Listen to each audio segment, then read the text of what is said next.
The conference room aboard the Harmony's Edge was filled with beings from across the galaxy. Ji-Wan sat at the long table, his human form looking small next to some of the larger alien delegates.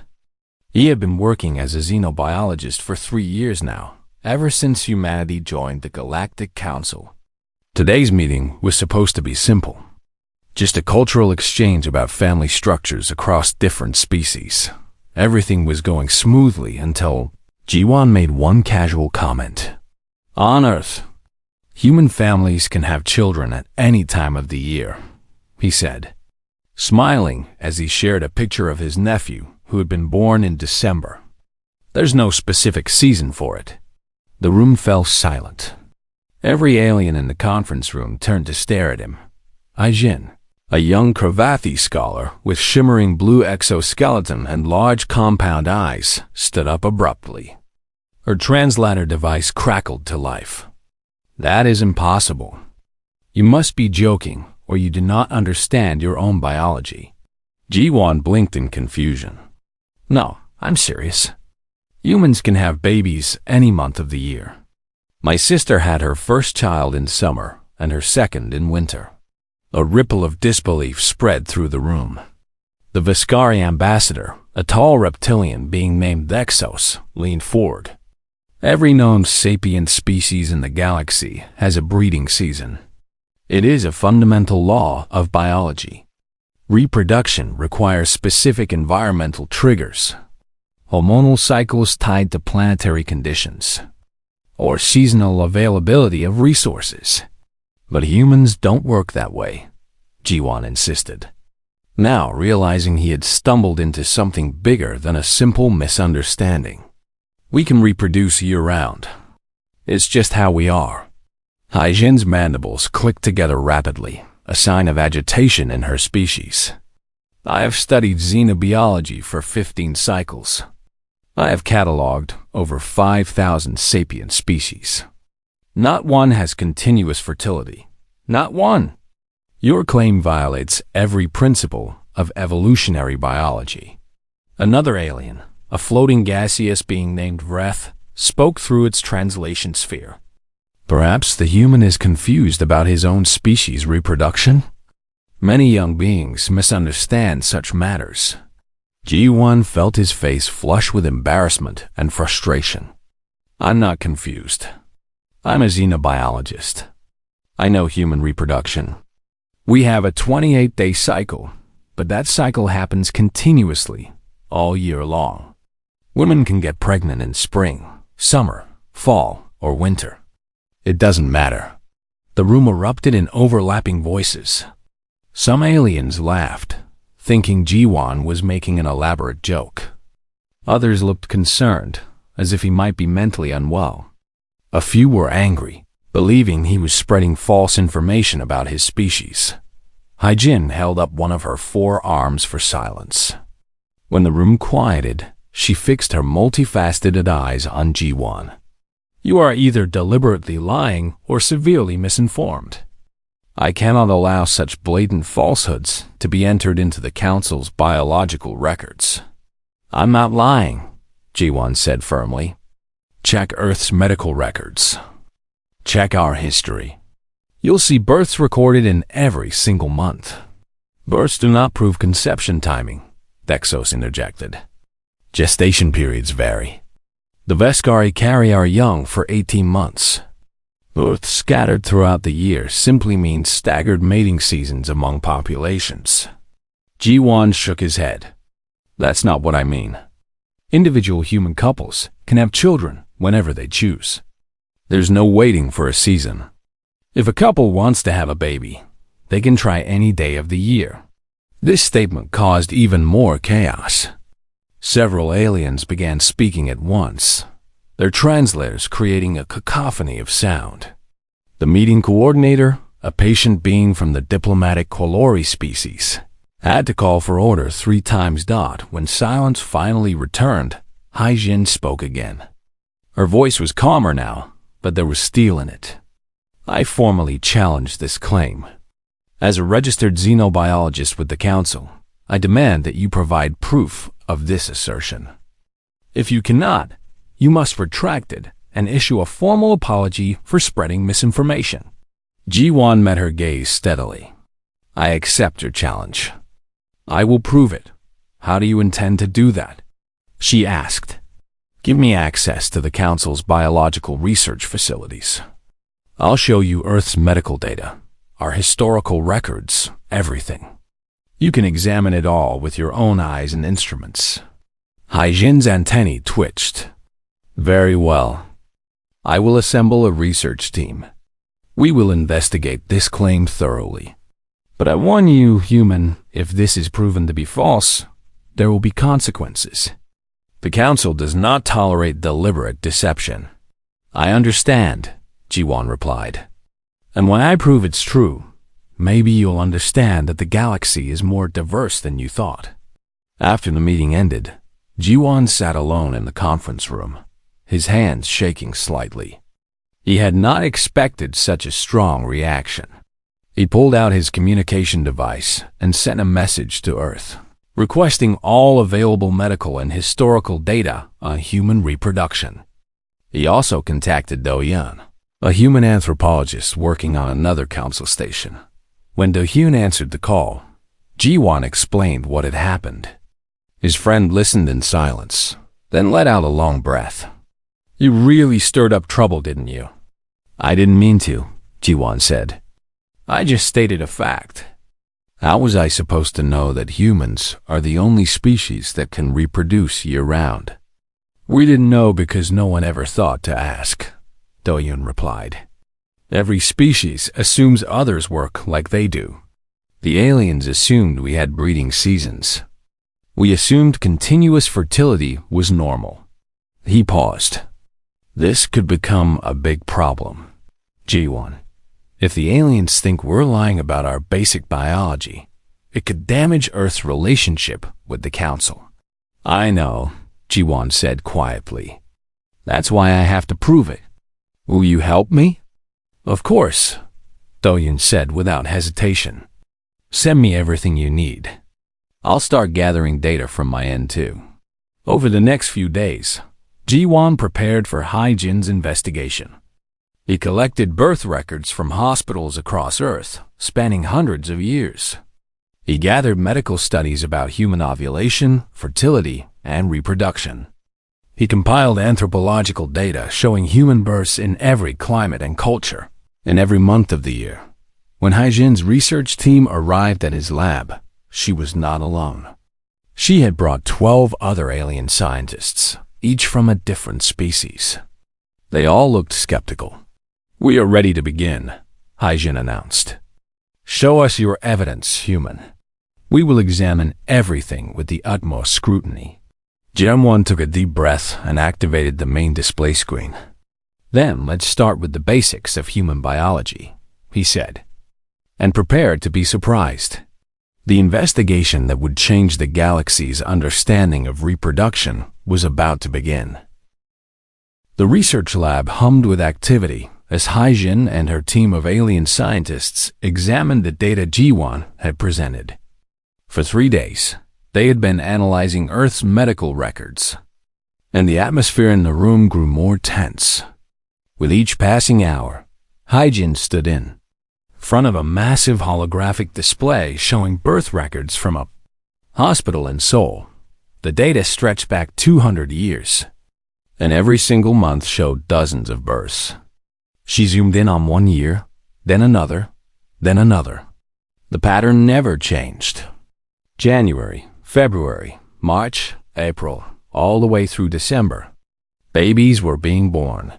This could be falsified, said Vreth, the gaseous alien, though his tone suggested he did not really believe that. Do-hyun, who had arrived to assist Ji-won, shook his head. These records come from the Council's own data verification system. They were submitted when Earth first joined the galactic community. Your own people certified them as authentic. Vexos, the Veskari ambassador, who had also joined the investigation, studied a different screen. What about gestation periods? Perhaps humans have very short pregnancies that align with hidden seasonal patterns? Human gestation is approximately 9 months. Jiwon explained. That means a baby born in June was conceived in September of the previous year. A baby born in January was conceived in April. We can show you conception dates if you want. Haijin pulled up fertility clinic records from Earth. These showed exact conception dates because the procedures were carefully timed. The dates were scattered across every month with no pattern. Her antennae drooped slightly, a sign of confusion in her species. I do not understand, she said quietly. How is this energetically possible? Maintaining constant reproductive readiness requires enormous biological resources. Why would evolution favor such an expensive system? Maybe it wouldn't on most worlds, Do-hyun suggested. But Earth is different from many planets in the galaxy. Our seasons are extreme and unpredictable. Perhaps year-round fertility was an advantage. Another alien scientist, a small furry being named Kixel, chirped excitedly. What if humans have multiple subspecies? Different populations with different breeding seasons that overlap. Jiwon pulled up genetic data. Humans are remarkably genetically uniform compared to most species. We almost went extinct about 70,000 years ago. Our entire species descended from a small population. There are no subspecies. The team spent hours examining the genetic records. They found variations in human populations, but nothing that suggested different reproductive cycles. A human from the cold regions of Norway had the same continuous fertility as a human from tropical Indonesia. Haijin decided they needed to speak with a human medical expert. That was how Minji came to the research lab. She was a doctor who specialized in reproductive medicine, and she had worked with alien patients before. She was used to explaining human biology to confused extraterrestrials. Thank you for coming, Doctor, Haijin said formally. We need you to explain human reproduction in detail. Leave nothing out. Minji smiled and activated her medical display. Of course. Let's start with the female reproductive cycle. She showed anatomical diagrams that made several aliens shift uncomfortably. Human females ovulate approximately once every 28 days. This cycle continues from puberty to menopause, which is typically 40 years or more. But when does the breeding season start? Asked Kixel. There is no breeding season, Minji said gently. The cycle I just described happens continuously. If ovulation is not fertilized, the cycle resets and begins again. This happens 12 to 13 times per year, every year. The aliens looked shocked. Daxo spoke up. You mean human females are potentially fertile almost every month? Exactly, Minji confirmed. And human males produce reproductive cells continuously from puberty onward. They do not have any seasonal variation in fertility either. Reth's translation sphere flickered. This is unprecedented. What triggers ovulation if not environmental conditions? Hormones, Minji explained. Internal biological signals that operate independently of external conditions. Temperature, light levels, food availability, none of these things stop the human reproductive cycle. Haijin was taking notes rapidly. What about mating behavior? Surely humans only feel reproductive urges during specific times? Minji paused, choosing her words carefully. Human sexual desire is not directly linked to fertility. Humans can feel attraction and engage in mating behavior at any time, regardless of whether conception is possible. This statement caused an uproar. Several aliens began speaking at once. The concept of reproduction being separated from reproductive timing was completely foreign to them. That makes no sense evolutionarily, Kixel protested. Why waste energy on mating behavior when conception is not possible? Humans use sexual behavior for pair bonding and social connection, not just reproduction, Do-hyun interjected. It serves multiple purposes in our society. The research team spent the next several hours examining medical scans and hormonal data that Minji provided. They tested the data against their own biological models and theories. Every test confirmed what G1 and the other humans had been saying. Human fertility was genuinely continuous. As the evidence mounted, Haijin became quieter. She studied the data with an intensity that made G1 nervous. Finally, she turned to face him. "I owe you an apology," she said. "You were telling the truth. Humans do have year-round reproductive capability. I have never seen anything like this in any species I have studied." "Thank you," G1 said, relieved. "I knew the evidence would speak for itself." "But this creates new questions," Haijin continued. "Questions that may have serious implications for the Galactic Council." Dexos nodded gravely. "Indeed. If humans can reproduce continuously, their population growth potential is unlike any other species. A human colony could expand much faster than a Veskari colony or a Krevithi colony." "That is not necessarily true," Doyun argued. "Biology is only one factor. Human society regulates reproduction through many other means. Culture, economics, personal choice. The Council will not see it that way," Vrath said. "They will see a species with a reproductive advantage. Some will fear it. Others will want to exploit it." G1 felt a chill run down his spine. "Are you saying this discovery could cause problems for humanity?" Haijin's mandibles clicked softly. "I am saying this discovery will change everything. The galaxy has operated under certain assumptions about biological limits. You have just proven those assumptions wrong." She looked at the data displayed around them. "This information must be presented to the full Council. They need to understand what this means." "What does it mean?" G1 asked. "I do not know yet," Haijin admitted. "But I intend to find out. And I believe, human G1, that we need to work together on this. You understand your species. I understand galactic biology and politics.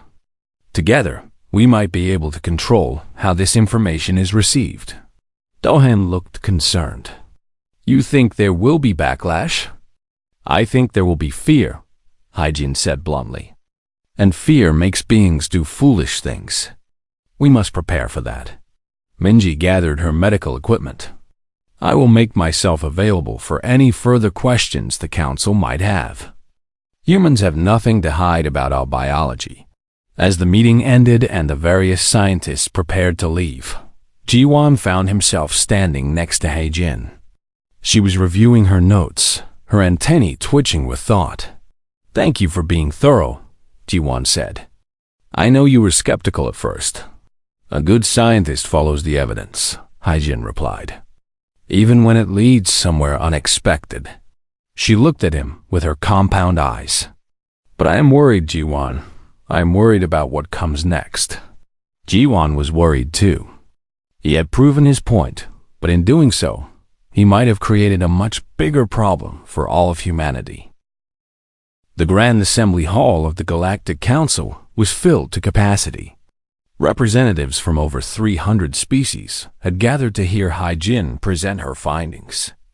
G1 sat in the human delegation section, his palms sweating despite the climate-controlled environment. Beside him sat Sunwoo, Earth's primary diplomatic representative, who had been rushed to the station when news of the discovery broke. "This could go very badly," Sunwoo whispered. "I have been receiving concerned messages from dozens of species. Some are curious, but many are worried." "About what?" Jawan asked, though he suspected he knew the answer. "About what humans with unlimited reproduction could mean for the balance of power in the galaxy." Haijin took her position at the central podium. The massive chamber fell silent. Behind her, holographic displays showed the research data in formats that all species could understand. "Honored members of the Council," Haijin began, her translator carrying her voice clearly.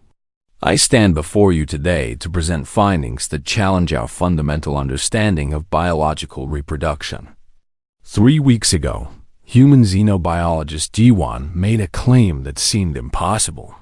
He stated that humans can reproduce at any time of year without seasonal restrictions. Murmurs rippled through the assembly. Many had heard rumors, but this was the official presentation. I doubted this claim, Hyjin continued. I assembled a research team to prove him wrong. Instead, we proved him right. She activated the displays. Humans possess continuous fertility. Both males and females maintain reproductive capability year-round, independent of environmental conditions, planetary cycles, or resource availability. The chamber erupted. Some species delegates stood and shouted. Others activated their communication devices, sending urgent messages. The council speaker, an ancient being from the elder Kolori species, had to call for order repeatedly. When silence finally returned, a military commander from the Dravik species stood. This gives humans a massive strategic advantage. A human colony could grow at twice the rate of any other species colony, 3 times or more for species with narrow breeding windows. That is a valid concern, said another delegate, this one from the insectoid Vescaris. The colony treaties were written assuming equal reproductive capacity among species. Humans violate that assumption. Sunwoo rose to speak, and the council speaker recognized him. The reproductive capacity of humans is a biological fact, not a strategic choice. We did not engineer ourselves this way. It is simply how we evolved. That does not change the implications, the Dravik's commander countered. Give humans a colony world, and in 5 generations, they could have 10 times the population of any other colony. That is dominance through biology. Ji-won stood, his voice shaking slightly but determined. That is not how human reproduction works in practice. Yes, we have continuous biological capability, but human population growth is controlled by many other factors. Economics, personal choice, social structures, education. Just because we can have children year-round does not mean we do. Hyjin supported his statement with data. Human population growth rates on Earth have been declining for centuries, despite their biological capacity. Culture and choice matter more than pure reproductive ability. But the fear was already spreading. A delegate from the aquatic Neridae species asked, "How can we trust that humans will control their population on colony worlds? What stops them from simply overwhelming other species through reproduction?" Daxos, who had been part of the research team, spoke up. "I have studied Earth's history. Humans have demonstrated population self-regulation for thousands of years. Different cultures, different approaches, but all successful. That was on their homeworld," another voice called out. "Colony worlds are different. Resources are abundant. Space is unlimited. What incentive do humans have to limit themselves?" The debate raged for hours. Some species argued for restricting human colonization rights. Others suggested mandatory population controls on human colonies. A few even proposed that humans should be studied to see if their fertility could be reduced to match galactic norms. Ji-won felt sick listening to these proposals. He had wanted to share knowledge about his species, not create a situation where humanity was seen as a threat. During a recess, Sunwoo pulled Ji-won and Do-yoon aside. "This is getting out of control. We need to change the narrative." "How?" Ji-won asked. "The biological facts are what they are. Then we need to show them why those facts exist," Do-yoon suggested. "We need to explain the evolutionary context. Make them understand that this is not a superpower. It is an adaptation with its own costs." When the assembly reconvened, Sunwoo requested permission to present additional information. The council speaker, seeing the need to calm the situation, agreed. Du Hyan took the podium. "Honored council, you see human fertility as an advantage. But every biological trait has trade-offs. Let me explain what continuous reproduction costs humans." He brought up new data. First, energy cost. Human females maintain reproductive capability constantly, which requires significant caloric intake and biological resources. Second, social complexity. Because humans can reproduce anytime, we have developed elaborate social structures around sex, pair bonding, and child rearing that require enormous cultural overhead. Third, individual burden. Human females bear all the physical cost of pregnancy. Unlike many species where reproduction is more evenly distributed, these costs are manageable, the Dravix commander argued. But they shape our entire society, Doyen continued.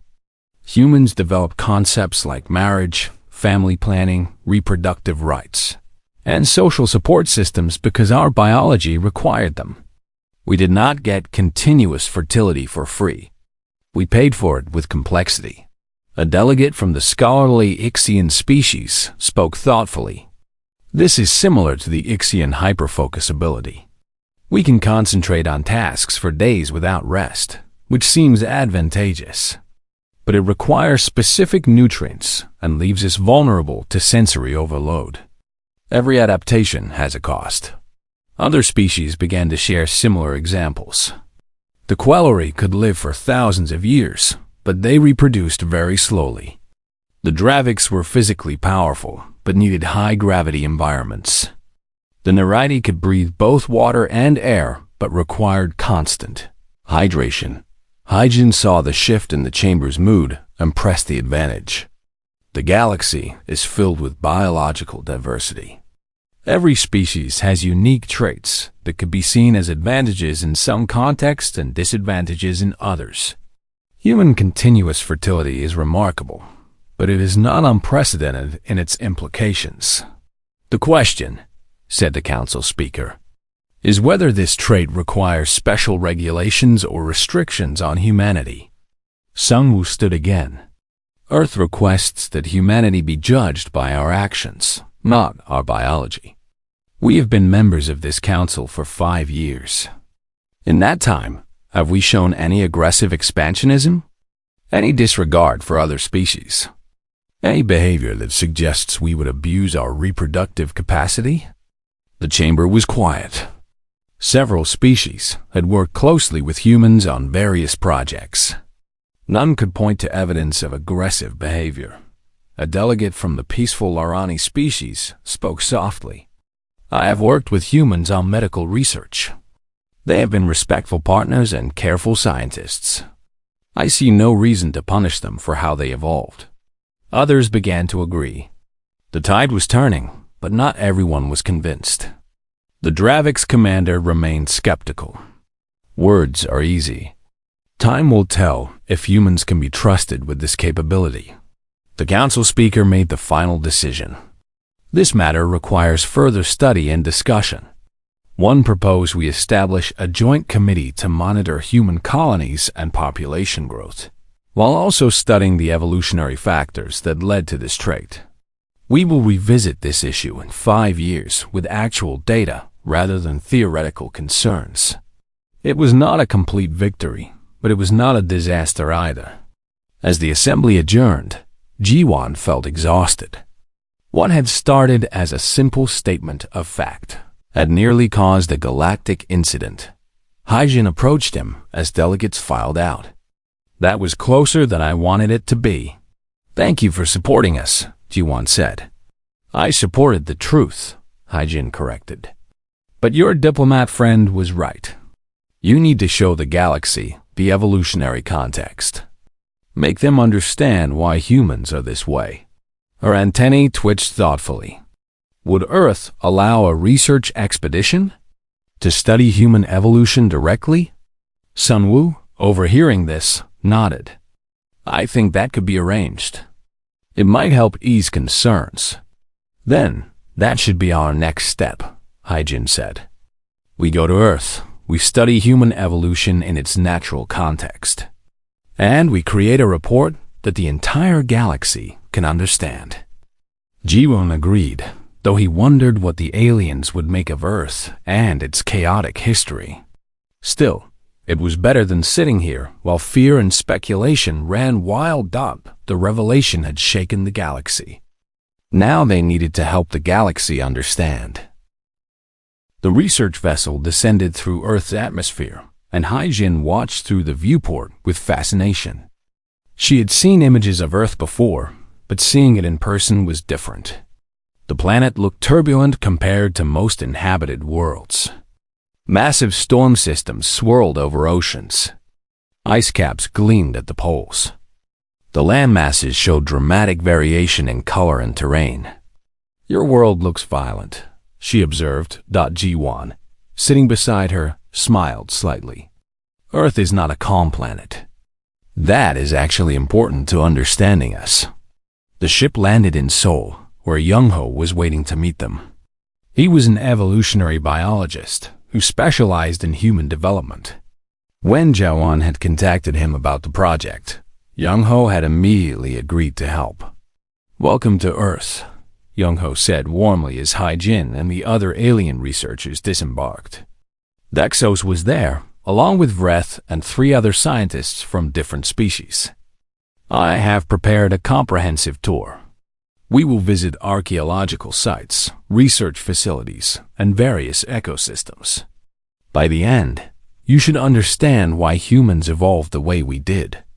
They began in Young-ho's laboratory at Seoul National University. He showed them fossil records and genetic data spanning millions of years. "Humans evolved in Africa," Young-ho explained, pointing to a map. "But our ancestors did not stay there. They spread across the entire planet, encountering wildly different environments." He showed images of different regions. Frozen tundra, scorching deserts, dense rainforests, high mountains. Humans adapted to all of them. Hai-Jin studied the data carefully. Most species evolve in one stable environment and then slowly adapt to new ones. Humans seem to have diversified very quickly. "Because Earth forced them to," Young-ho said. "Our planet goes through dramatic climate shifts. Ice ages come and go. Seasons change dramatically within a single year. A location that is warm and abundant in summer can be frozen and deadly in winter." He showed them climate data going back hundreds of thousands of years. The alien scientists were stunned by the rapid fluctuations. "How did anything survive this?" Vreth asked. "Adaptation and flexibility," Young-ho answered. "Species that could adjust quickly survived. Those that needed specific stable conditions went extinct. Humans became generalists. We could eat many foods, tolerate many climates, and yes, reproduce opportunistically rather than seasonally." Over the next few days, they visited the National Museum, where human evolutionary history was displayed. Hai-Jin saw skeletons of human ancestors, tools they had made, and reconstructions of their lives. The story was one of constant adaptation to changing conditions. Then they traveled to different parts of Earth. First to the tropical region near the equator, where heat and humidity were constant. Then to northern Scandinavia, where winter brought months of darkness and freezing temperatures. Finally to a desert region where water was scarce and temperatures extreme. At each location, they met human populations who had lived there for thousands of years. Hai-Jin was struck by how similar all humans were, despite these different environments. "Explain this to me," she said to Ji-won one evening as they stood in a research station in northern Canada. Outside, snow was falling heavily, despite it being what humans called summer. "If humans are so adaptable, why are there not subspecies?" On most worlds, populations in different environments diverge over time. Humans almost went extinct about 70,000 years ago, Ji-won explained. A volcanic eruption nearly killed everyone. The entire human population was reduced to perhaps 10,000 individuals. We all descend from that small group. That explains the genetic similarity, Dexo said, having overheard. But not the continuous fertility. Young-ho, who had accompanied them, gestured to the landscape. "Come with me. I want to show you something." They traveled to an archaeological site where ancient human remains had been found. Young Ho showed them evidence of a settlement that had existed 15,000 years ago, during an ice age. These people lived here year-round, Young Ho said. They hunted animals, gathered plants, and raised children. In this environment, he pointed to the frozen ground. Winter here lasted 9 months. Food was scarce. Conditions were brutal. How did they reproduce? Haijin asked. Whenever they could, Young Ho answered. If they had waited for a perfect season, for ideal conditions, they might have missed their chance entirely. A couple who found enough food and resources in any month could have a child. Those who waited for spring might have died in winter before reproducing. He pulled up data on ancient human populations. We have evidence of births in all seasons, even in the harshest climates. Continuous fertility meant humans could take advantage of any opportunity. In unpredictable environments, that was the difference between survival and extinction. The alien scientists began to understand. On their worlds, seasons were stable and predictable. You could plan reproduction around known cycles. But on Earth, stability was rare. Flexibility was survival. They visited Bowman next, a geneticist working in Seoul. She showed them the specific genes involved in human reproduction and compared them to other mammalian species on Earth. Many Earth animals have seasonal breeding, Bowman explained. Deer, bears, foxes, they all have specific mating seasons. But look at these animals. She showed images of rats, mice, rabbits, and other species. These are prey animals and opportunistic feeders. They can reproduce year-round, just like humans. Humans are predators, not prey, Dexos objected. Humans are both, Bowman corrected. Early humans were not apex predators. They were hunted by larger animals. They scavenged and gathered as much as they hunted. They lived in small groups and had to be constantly alert to danger. In that context, being able to reproduce whenever conditions allowed was an advantage. She showed them genetic markers. The loss of seasonal estrus cycles happened gradually over millions of years. It was not a single mutation, but a series of changes that made human reproduction more flexible and less dependent on environmental triggers. Haijin spent hours analyzing the genetic data. She compared it to her own species and others. The pattern was clear. On stable worlds with predictable seasons, species evolved rigid reproductive cycles. On chaotic worlds like Earth, flexibility was favored. One evening, the research team gathered in a conference room overlooking Seoul. The city lights spread out below them. Millions of humans going about their lives. I think I understand now, Haijin said quietly. Human continuous fertility is not a power advantage. It is a survival adaptation to a difficult world. It comes with costs too, Ji-won added. Human infants are helpless for years. Human mothers bear enormous physical burden during pregnancy and nursing. Human societies had to develop complex support structures just to successfully raise children. We did not get this ability for free. Dexos nodded slowly. The Veskari have temperature-dependent reproduction. It seems simple, but it means we must carefully control our colony environments. Every trait has trade-offs. Reth's translation sphere glowed. I believe we have enough data for a comprehensive report. The Council needs to see this context. They spent the next week compiling their findings. Young-ho and Bowman helped them create presentations that other species could understand. They included evolutionary data, genetic analysis, archaeological evidence, and comparative studies with other Earth species. The report they created was titled, Environmental Chaos and Reproductive Flexibility, The Evolution of Human Continuous Fertility. It was detailed, scientific, and clear. It showed that humans had not evolved a reproductive system to dominate other species. They had evolved it to survive their own planet Dot as the alien researchers prepared to leave Earth. Haijin found Jiwan standing alone, looking out at the ocean near the Soul Research Facility. "Your world is beautiful," she said, "and terrifying. I do not know if my people could have survived here." "Every species is adapted to their own world," Jiwan replied. "That is what makes the galaxy interesting." "I was wrong to doubt you," Haijin said. "And I was wrong to fear what human reproduction might mean. Now I see it as just another example of evolution solving problems in different ways." "Do you think the Council will accept the report?" Jiwan asked.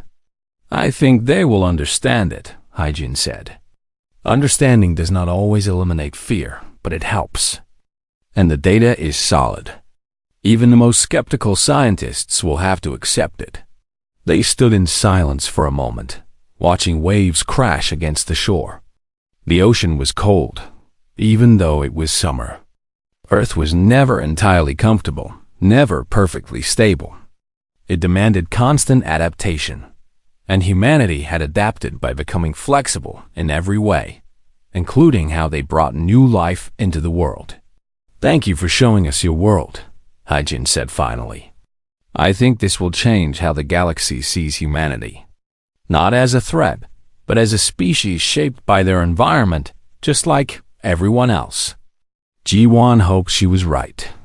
The future of human relations with the galaxy might depend on it. The Grand Assembly Hall was quieter this time.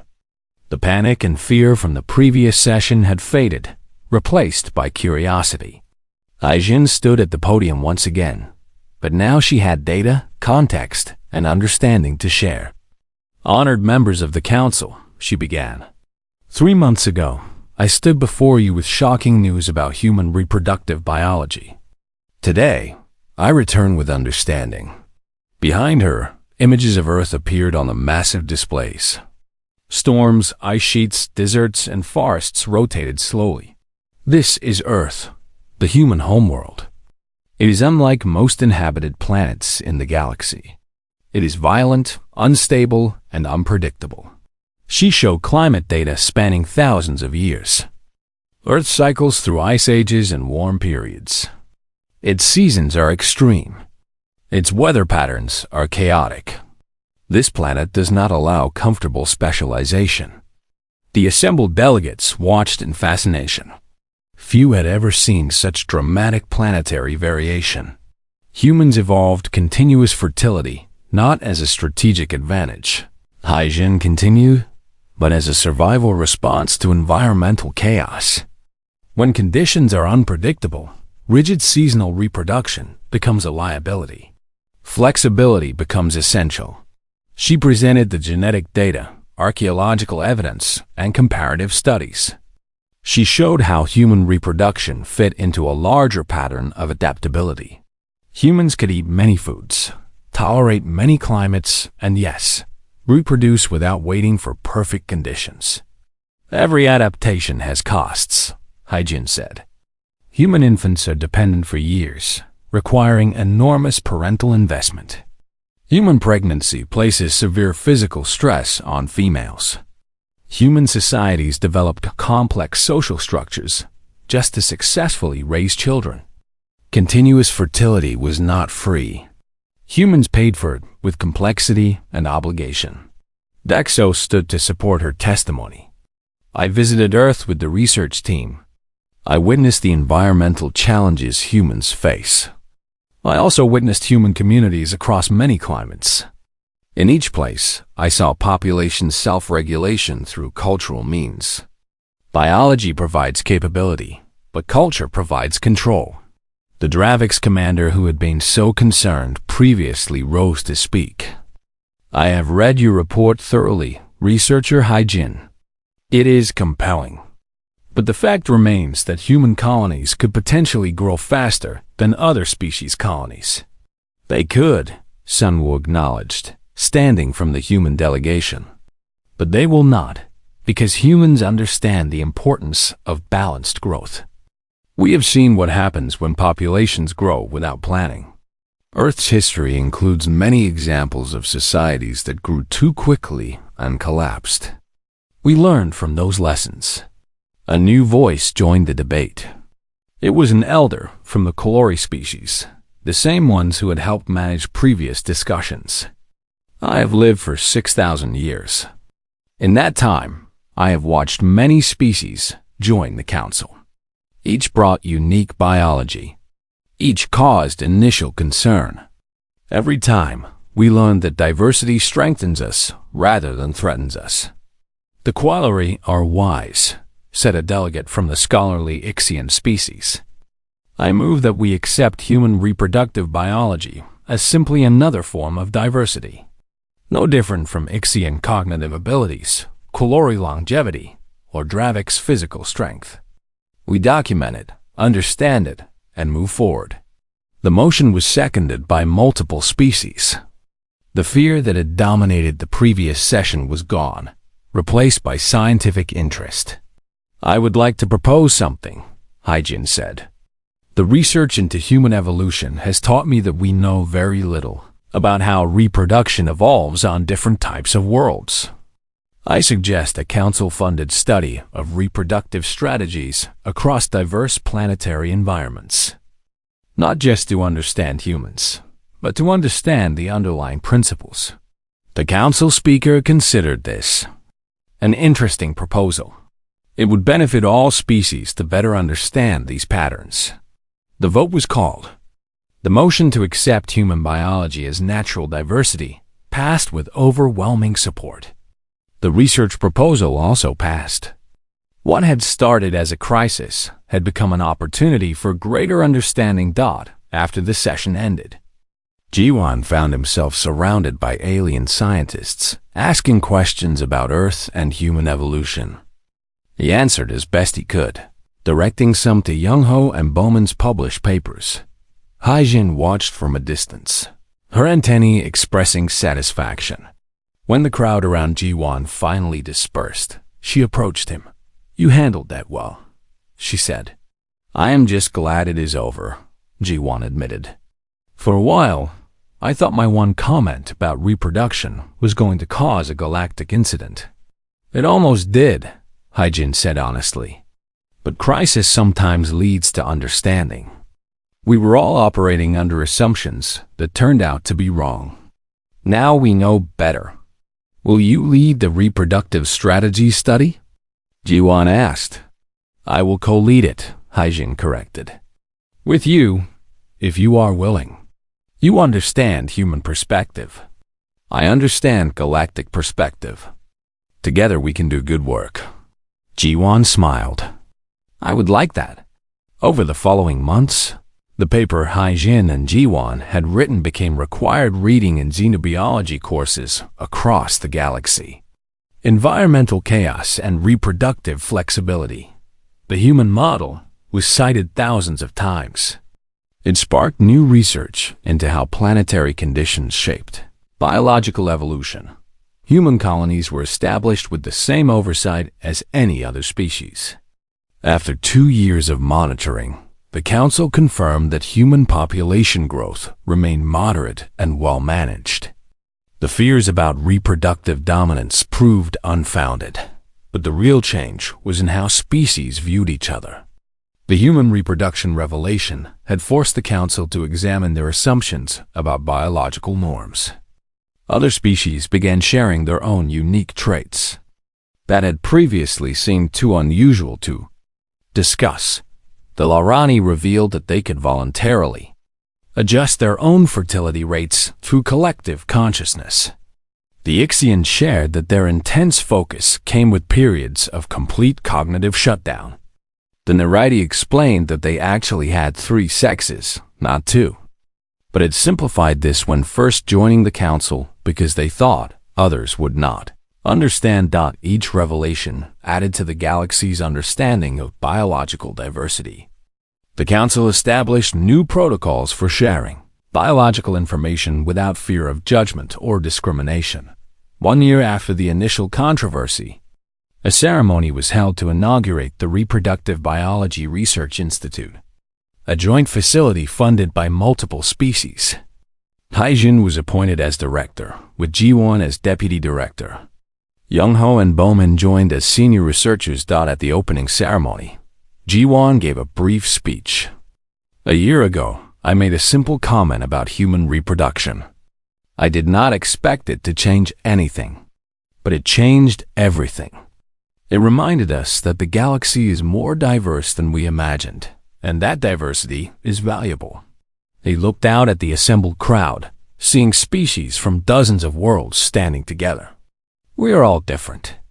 We evolved on different worlds, under different conditions, facing different challenges. Those differences are not threats. They are opportunities to learn, to grow, and to understand the incredible variety of life in the universe." The audience applauded, their various forms of appreciation creating a symphony of sounds and movements. After the ceremony, Haijin and Ji-won walked through the new facility together. It was built to accommodate researchers from many species, with adjustable environments and flexible workspaces. "Do you remember when we first met?" Haijin asked. "I called you a liar." "I remember," Ji-won said. "You were very certain I was wrong." "I was certain because I thought I understood biological laws," Haijin said. "But laws are just patterns we observe. They can change when we encounter new data. That is what science is." They entered the main research lab where samples and data from hundreds of species were stored. This facility would house decades of research into reproductive biology across the galaxy. "I learned something important from all of this," Ji-won said thoughtfully. "I learned that assumptions are dangerous. We assume others work like us. We assume the patterns we know are universal. But the universe is bigger and stranger than our assumptions." "Agreed," Haijin said. "And I learned that fear of difference is natural, but it can be overcome with understanding. The council feared human reproduction at first. Now they see it as simply another point on the spectrum of diversity." They stood together in the lab, two scientists from different worlds, working toward common understanding. Outside the windows, the stars gleamed, each one potentially hosting life with its own unique solutions to the challenges of existence. Months later, Ji-won was walking through the station's recreational area when he saw something that made him smile. A human child, maybe 5 years old, was playing with a young Crevathie in the biodome. The Crevathie was teaching the human child how to make musical sounds with its mandibles. The human child was teaching the Crevathie a hand-clapping game. They played together without any awareness of the controversy their species had faced. To them, differences were just interesting, not threatening. Haijin appeared beside Ji-won, watching the same scene. "This is what we worked for," she said quietly. "A future where differences are celebrated, not feared." "It is a good future," Ji-won agreed. The galaxy had learned an important lesson. Biology varied across species in countless ways. Reproduction was just one aspect of that variation. What mattered was not how each species,